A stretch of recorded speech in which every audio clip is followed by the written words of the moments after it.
Hello and welcome to Washington Central Podcast. I'm Saurabh Shukla. India and Pakistan are locked into a battle which seems to be escalating and getting out of control.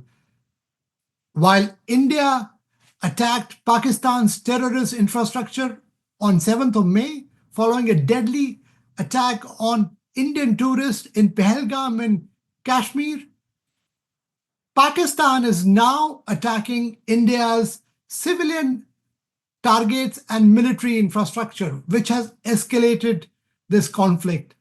The two nuclear armed rivals have been engaging into a warlike situation for several decades. They fought 4 wars. Pakistan has lost all, and yet Pakistan has been fomenting terrorism by hosting a cocktail of deadly terror groups which pose dangers to democracies across the globe, including the United States.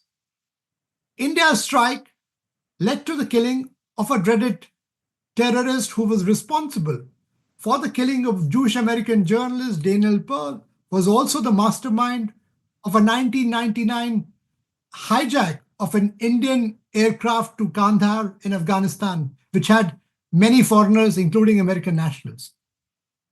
While what India has done, it has hit out at a country which has become a supermarket of terrorism. What Pakistan is now trying to do is to escalate this war into a full-blown war.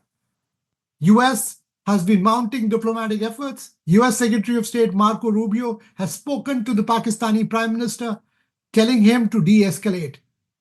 India has told the US that it did not start the war. It did not want to escalate it.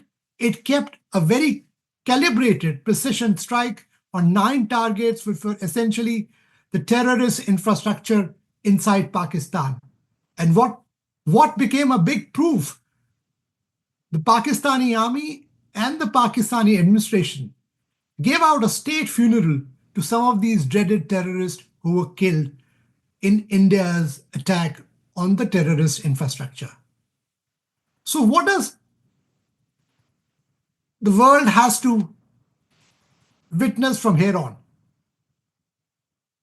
My sense is that unless Pakistan de-escalates and gives some of the terror masterminds to India to bring them to justice, situation will come back to normal. India is determined, under the leadership of India's Prime Minister Narendra Modi, to take this battle to any heights, as one Indian official told me, because they believe that for long India has suffered because of Pakistan-sponsored terrorism and has lost countless lives. And this is the time when they believe that Pakistan has to be taught a lesson. On the other hand, Pakistan is on the brink of a collapse. It is doing badly economically. There is internal dissension in the country, and also the polity is deeply divided. So Pakistan is on the brink. If this was any other country, I'm sure the world would have looked the other way. But Pakistan is a nuclear-armed country, and that's the reason why hectic diplomatic parleys are happening. We will see in the next few days, the Saudi foreign minister is heading to Pakistan. There is diplomacy happening at the UN as well. Pakistan is a non-permanent member of the UN Security Council, but so far they have been rebuffed there because most of the P5 countries, the permanent members of the UN Security Council, believe, with the exception of China, which is supporting Pakistan, that Pakistan is the perpetrator of terrorism. And this is no coincidence that every terror attack across the globe, including the big ones, have a Pakistani connection. It was no coincidence that Osama bin Laden, the 9/11 accused and the world's most wanted fugitive and terrorist, was found in Abbottabad near a Pakistani army cantonment.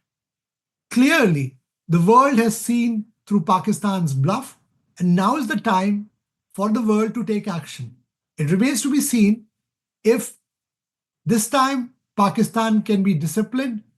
But for now, India, by taking this or embarking on this campaign, which they call Operation Sindoor, which is symbolic because Sindoor is a red vermilion applied by married Hindu women. And many of them got widowed because of this cold blooded murder by the Pakistani terrorists. That's the reason why Indian Army adopted that code name for the operation to flush out these terror groups and attack the terror infrastructure.